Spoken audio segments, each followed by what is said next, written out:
एक बेटी, एक पत्नी और एक बेटा, बाप, भाई और न जाने ऐसे कितने रिश्ते जो आज रो रहे हैं, बिलख रहे हैं और घर से जिंदा भेजे थे अपने लोगों को, उनकी मौत हो गई है, जिन्हें हम आज शहीद कह रहे हैं। यहीं से गाड़ी गुजर रही थी और जैसे ही यहां पर गाड़ी पहुंची, नक्सलियों ने ब्लास्ट कर दिया और 11 जिंदगियां जो है वो खत्म हो गई।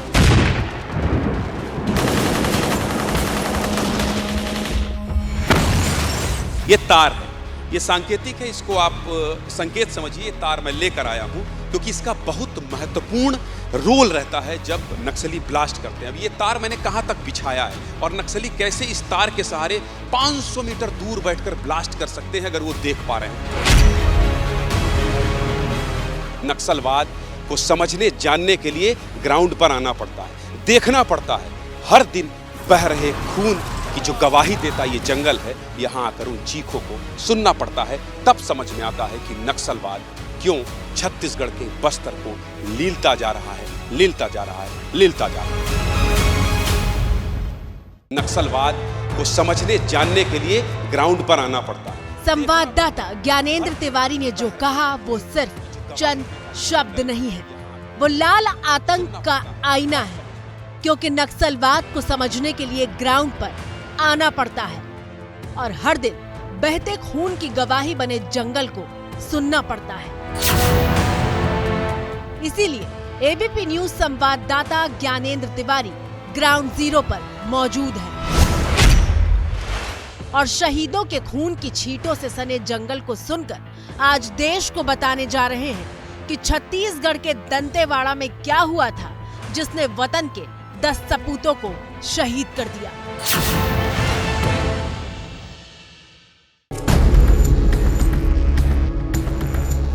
नमस्कार, मैं हूं ज्ञानेंद्र तिवारी और आप एबीपी न्यूज देख रहे हैं।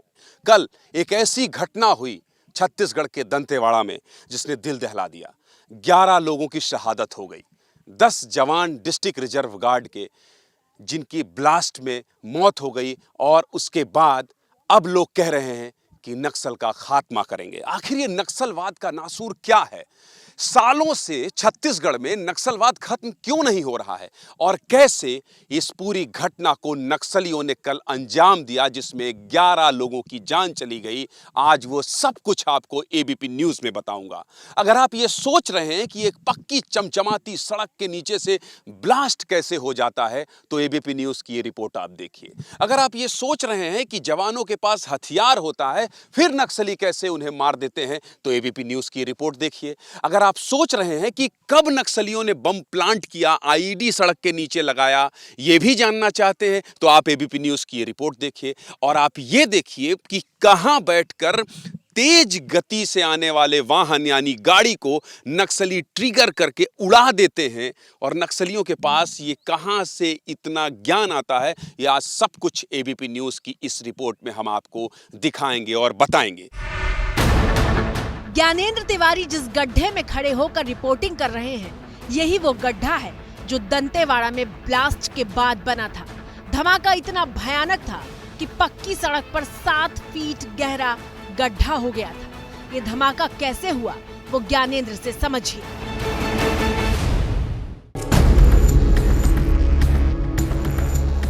जिस तरह से मेरी गाड़ी आ रही है, इसी तरह से जवानों की गाड़ी आ रही थी। जिस तरह से आप देख रहे हैं, ऐसे ही गाड़ी आ रही है, सामान्य तरीके से जैसे रोड में चलती है गाड़ी, वैसे ही चल रही है। चलते जाइए, चलते जाइए, चलते जाइए, चलते जाइए, चलते जाइए और यहाँ गाड़ी पहुँचती है और आगे जाइए और आगे जाइए। यहाँ गाड़ी पहुँचती है, इसके थोड़ी सी आगे तो नक्सली ब्लास्ट कर देते हैं।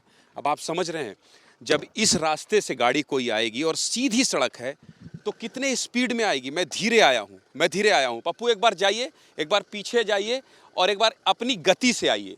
आप समझिए कि यहाँ जब कोई ब्रेकर नहीं है, यहाँ जब कोई रुक नहीं रहा है, तो फिर यहाँ गाड़ी स्लो क्यों होगी?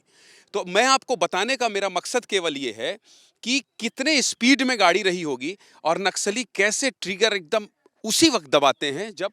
अब लेके आइए गाड़ी, थोड़ा तेज लेके आइए। देखिए अभी गाड़ी 20-25 की स्पीड में, और लेके आइए और ये 30-40 भी स्पीड में नहीं है। अब इसको अंदाजा लगा लेना कि यहीं पर जैसी गाड़ी पहुंचेगी वैसे हमें ब्लास्ट कर देना है। ये नक्सली समझते कैसे हैं, ये भी आपको जानना समझना बेहद जरूरी है कि आखिर जब दूर दूर तक ऐसी स्थिति है कि कोई गाड़ी को रोक नहीं रहा है, तब नक्सली कैसे समझ जाते हैं कि यही दबाना है और यही ब्लास्ट होना है। और अब उस सवाल के जवाब की बारी है जो ये बताएगा कि पक्की सड़क के नीचे से आखिर ब्लास्ट हुआ कैसे। वो कौन सा तरीका है जिसके जरिए नक्सलियों ने सड़क के नीचे बारूदी सुरंग बिछा दी थी। संवाददाता ज्ञानेंद्र तिवारी अपनी पूरी टीम के साथ मौजूद है। आज आप पहली बार टीवी पर देखने जा रहे हैं कि कैसे 400 से 500 मीटर दूर बैठे नक्सली ब्लास्ट करके सड़क उड़ा देते हैं।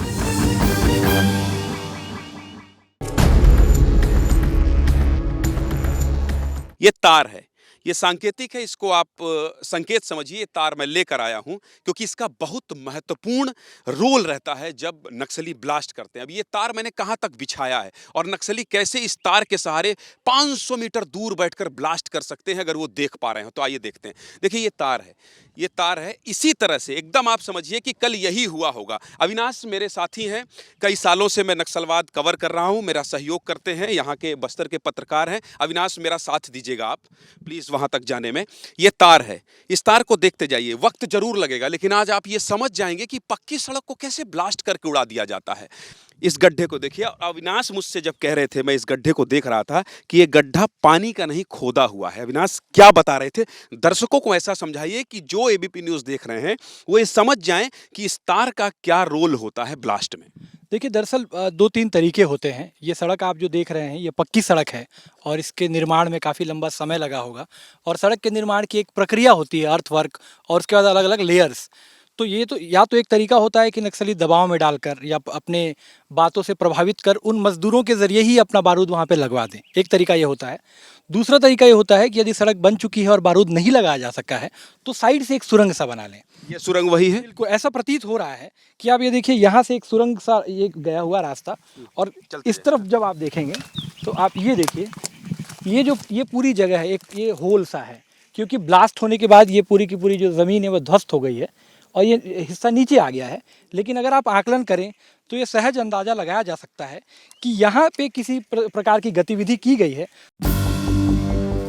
टीवी स्क्रीन पर ध्यान से देखिए, तार का एक छोर उस गड्ढे में था और दूसरे छोर के लिए हम ठीक उस जगह तक जा रहे हैं जहां से नक्सलियों ने जवानों की गाड़ी पर हमला किया।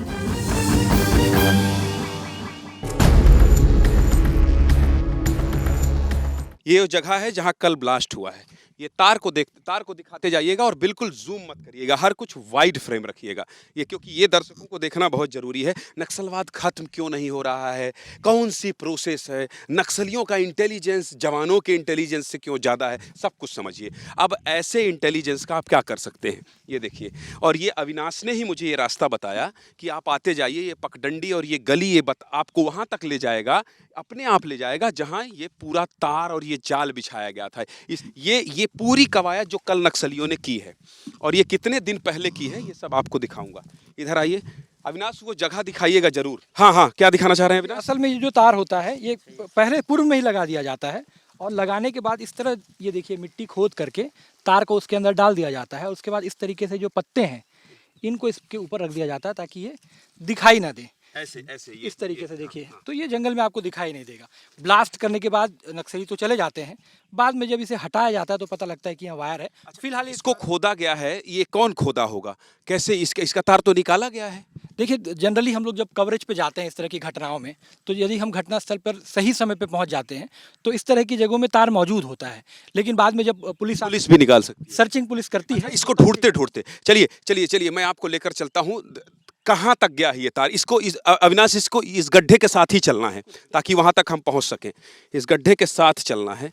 ये देखिए, ये दुर्गेश इसको दिखाते आइए आप। ये देखिए तार निकाला गया है, ये तार निकाला, ये आपको मैं सबूत दिखा रहा हूँ।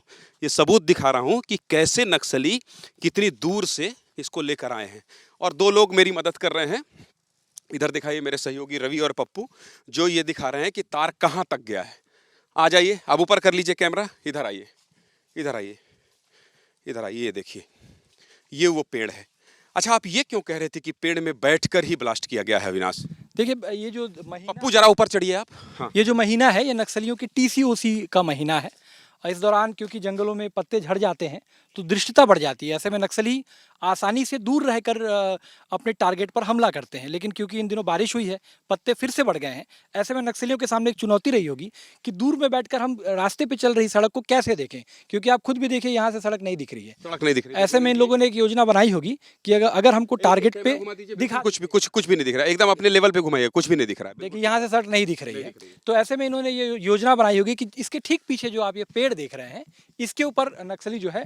अच्छा, ठीक है। और इसलिए हम इस पेड़ को ही कह रहे हैं क्योंकि इसके बाद कोई निशान नहीं है इधर। अविनाश ये हाँ, कहाँ निशान? वहां तक है? कहाँ है? अच्छा, ये निशान है, ये निशान है। देखिए हमने जहां तार ये रख दिया है, ये निशान है। ठीक, हाँ ये आया है ना, ये देखिए ये। इसके बाद संवाददाता ज्ञानेंद्र तिवारी के साथ मौजूद पप्पू पेड़ पर चढ़ते हैं। पप्पू को दिखाना जरा। पप्पू, क्या वहां से सड़क दिखाई दे रही है? हाँ? जी दिख रहा है पूरा। अच्छा, और सड़क पे गड्ढा और गाड़ी खड़ी है, ये सब कुछ दिखाई दे रहा है? जगह पे ब्लास्ट हुआ है, हाँ। उस जगह पूरी तरीके से अच्छे से दिख रहा है। अच्छा, दिखाई दे रहा है जी। ये आप समझ गए। जो दिल्ली, मुंबई या देश के अन्य इलाकों में ये समझ रहे हैं कि नक्सली कैसे पक्की सड़क में ब्लास्ट कर देते हैं, उसका मैंने उदाहरण आपको बताया है। ये पेड़ में चढ़ा एक मेरा सहयोगी है पप्पू, जिसे आप देख रहे हैं ऊपर, और नीचे ये गड्ढा है, यहाँ पर तार है। इस तार को लेकर इसको कभी नक्सलियों ने 2, 4, 10, 5 साल पहले, अविनाश, कभी भी नीचे कभी भी लगा दिया है। इस तार को यहाँ पर, चूंकि उनको पता है कि इस पेड़ के पास तार है, इस तार को लेके माओवादी नक्सली वहाँ चढ़ता है, वहाँ जहाँ पप्पू खड़ा है वहाँ चढ़ता है, और वहाँ चढ़ के ये जो है, ये देखिए ये पॉइंट, ये होता है, इसको ऐसे टच करता है और इसके बाद एक बहुत बड़ा ब्लास्ट होता है जिसमें 10 जवानों की शहादत हो जाती है, एक सिविलियन की मौत हो जाती है। ये तार टच करता है ऊपर देख के।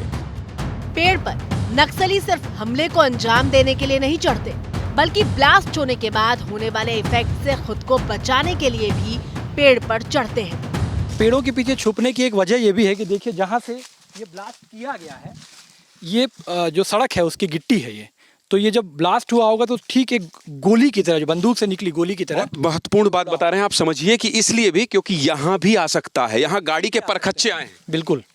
अब ये रहा, अब आप, मुझे लगता है कि एबीपी न्यूज के दर्शक ये समझ गए होंगे कि पक्की डामर वाली सड़क को नक्सली कैसे ब्लास्ट करके उड़ाते हैं। अब आप ये समझिए कि कितना विस्फोटक लगाते हैं और कैसे लोहे की गाड़ी जो क्विंटलों वजन होती है उनके परखच्चे उड़ जाते हैं। उसका भी सबूत आपको ग्राउंड जीरो पर एबीपी न्यूज दिखाएगा।